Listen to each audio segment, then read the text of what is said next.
He kōna ipurangi tēnei nā te reo irirangi o Aotearoa.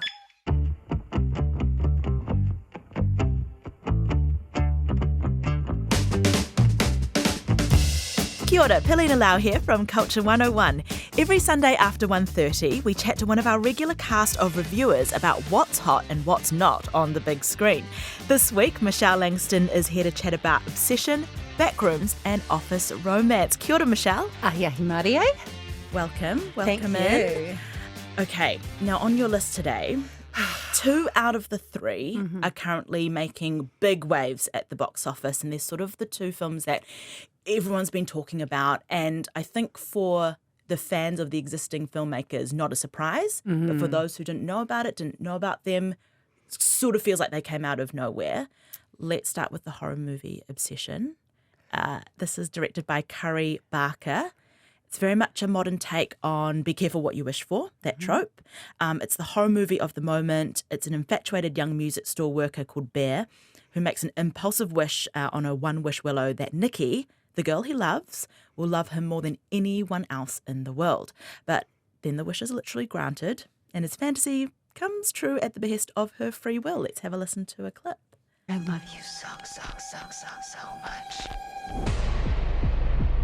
A love only the branch of a willow tree could conjure. It's weird how you two are dating all of a sudden. Like, super dating. I think Nikki is going through something. Like what? Is she okay? No. Jeez, what kind of spells you put on her?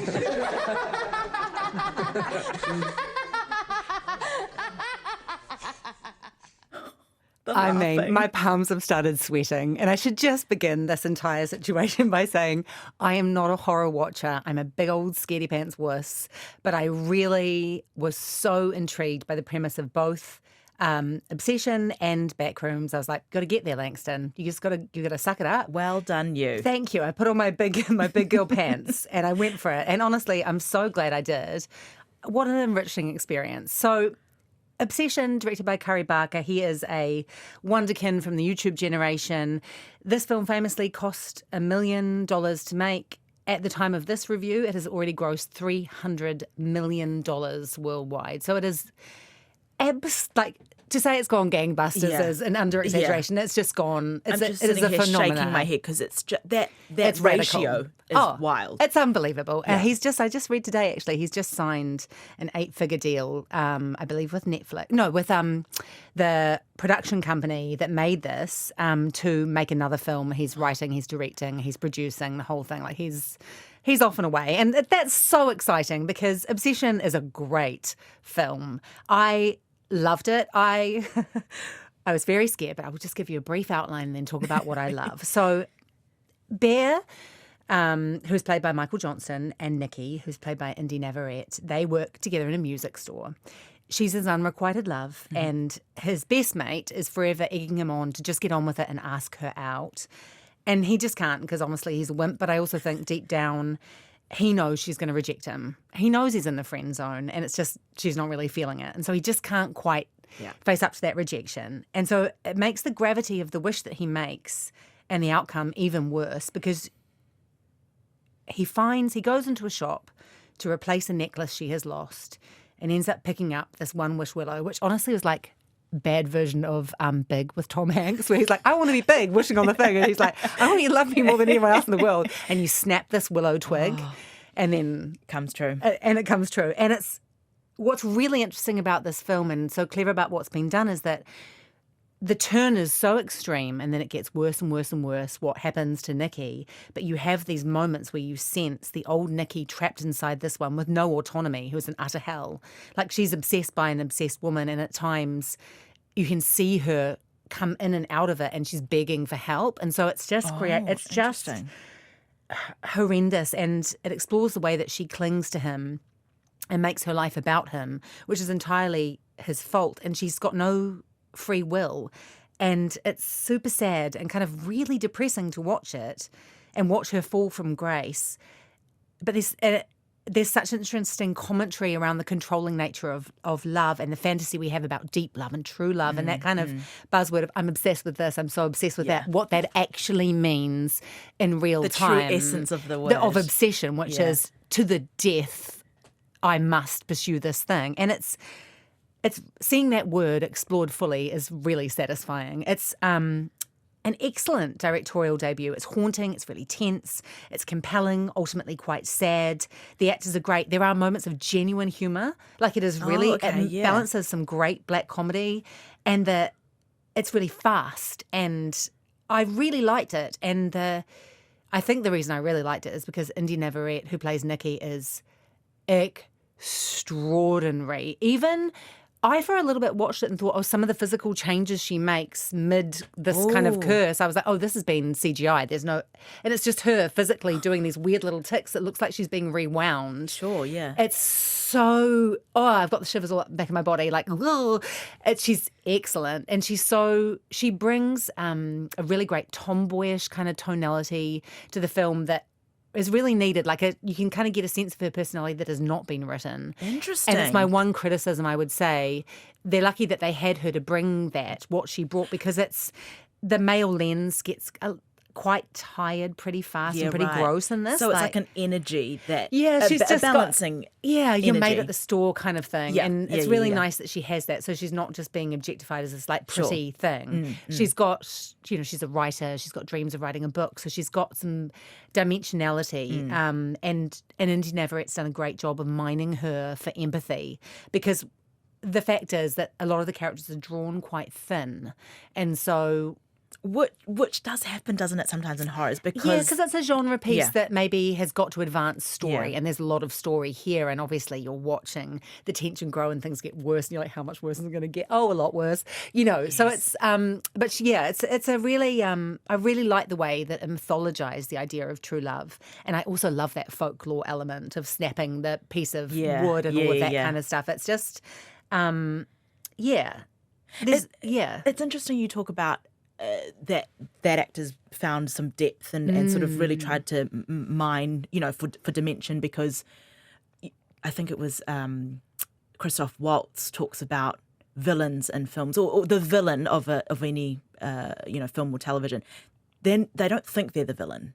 They are not the villain to themselves. So they are, as far as they're concerned, they're a complete person. This is completely so rational. It's almost like that's what approach she took, is that, okay, well, what is this person? I've got to give them depth. Yeah. Because she's actually not, inherently she's not evil. The things that happen are terrible. And so that makes the climax of the film just horrendous.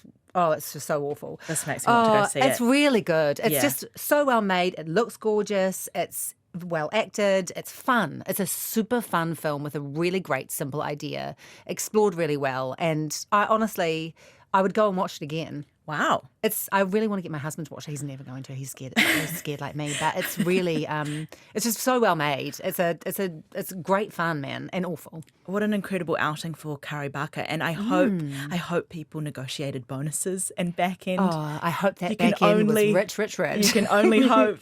He Fingers deserves crossed. it. They all do. Yeah, it's great. Okay, next on your list, this is the other one that people have been talking about, Backrooms, directed by Kane Parsons. Now, this is about Clark, who's a struggling furniture store owner who unwittingly discovers a hidden portal in his store basement. This is all set in the 90s. And this portal leads to a maze of rooms in another dimension. It reflects and distorts reality, trauma. This is, again, another debut horror from YouTuber Kane Parsons. Here's a clip. Look, I know how this sounds, but you gotta understand, it's massive in there. I'm not saying I don't believe you. Okay, I'm gonna come back here with proof. All right, you filming? Yes. Follow my lead. Clark, what is this? That's what I'm trying to figure out. I've been here every night since I found the place, and I still barely scratched the surface. All right, just take it slow.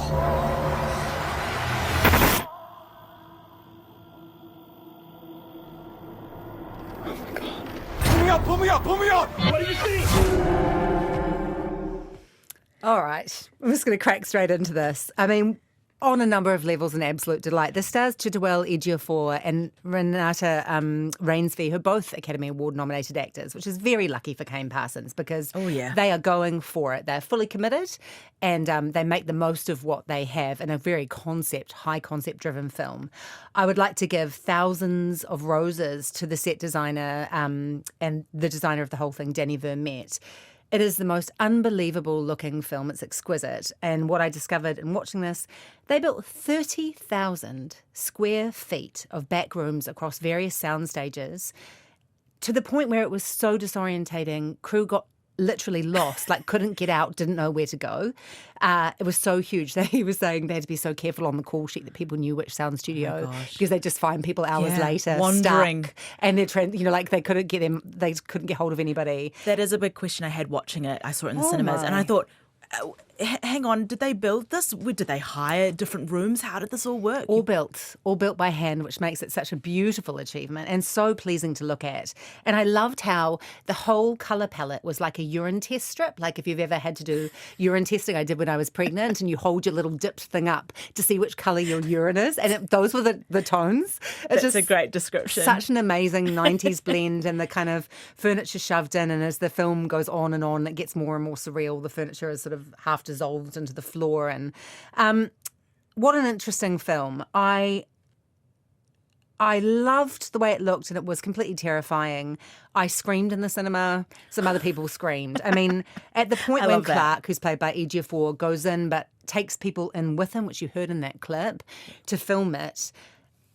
Something I always find really hard with horror films, but I think has never not been effective, is if there is handheld camera work, which there certainly is at the beginning of this film, if you can only see what that camera can see, the level of terror is ratcheted so high, you're just sweating. It's so stressful. Great observation, And that happens a lot in this film, just even with the way the lens is used when it's not handheld.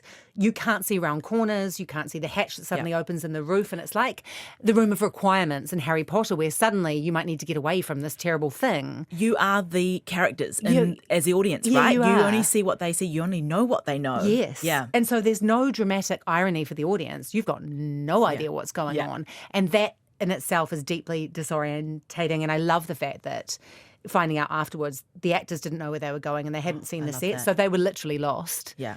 And had no idea, they just didn't even know. And so there is genuine, utter bewilderment there, which I loved. And I love that high concept.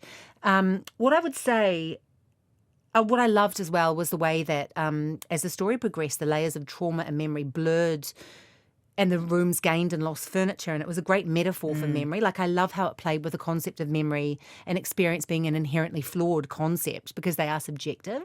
So things kept shifting, and I found that really great. And so, of course, Renata Reinsve plays Clark's shrink, who he goes to see because his marriage is broken down. He's an alcoholic, which brings that unreliable narrator element in, which I love, because you're like, how much of this is just you off your head drunk and not remembering? Your trust, right, isn't fully there. Yeah. And he's dodgy, and so she then goes into the rooms to try and help him out, and it's really amazing. What I would say, and the chase scenes become quite Eschler-like, with stairs appearing and hatches appearing and stuff moving, and all of that is amazing. I think for me, if I had criticism, I would say it didn't stick the landing.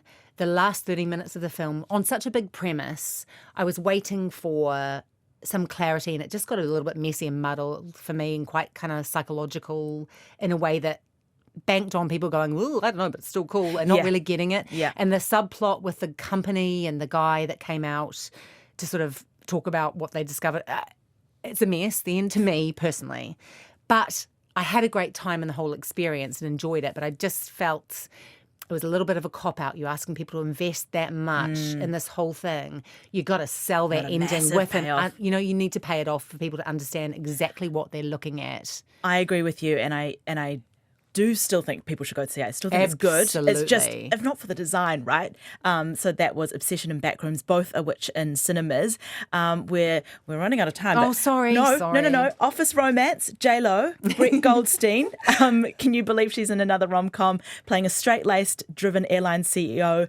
Goldstein, as this reserved British lawyer, navigates a forbidden attraction in an office environment. There's a no fraternising policy, but then work pressure intensifies. The passion spills over and yielding a reckoning for the pair. Do you want to just give me your take? Okay, does what it says on the packet. She's in charge of an airline. They're in trouble with being sued for some particular gates. Goldstein comes on board as lawyer because the main lawyer boss chokes on a breakfast burrito. That's the tone being set right there. Some dubious writing. There's a weird erection situation in one of the first scenes that I honestly don't think would happen in reality. Proof again that in rom-coms it is the supporting actors that shine. Betty Gilpin in this as the right-hand woman to Jennifer Lopez. Outstanding. Should have been the lead. Yeah. Honestly, quite enjoyable. A little bit of a mess. Not perfect, but honest, if you need a Sunday night to have a glass of wine, just enjoy your life, guys. He's great. Turn your brain off. Great leading man. He did very well, I felt. Very good. I think he was just a massive fan of J-Lo and just wanted to do something he was with her. pretty much in love with her, and so it worked. Yeah. He believed it. Yeah. This is Office Romance on Netflix, and it has a great cast. It's just Excellent actors. Excellent actors everywhere. Michelle Langstone, thank you very much you. for your recommendations this week. No problem.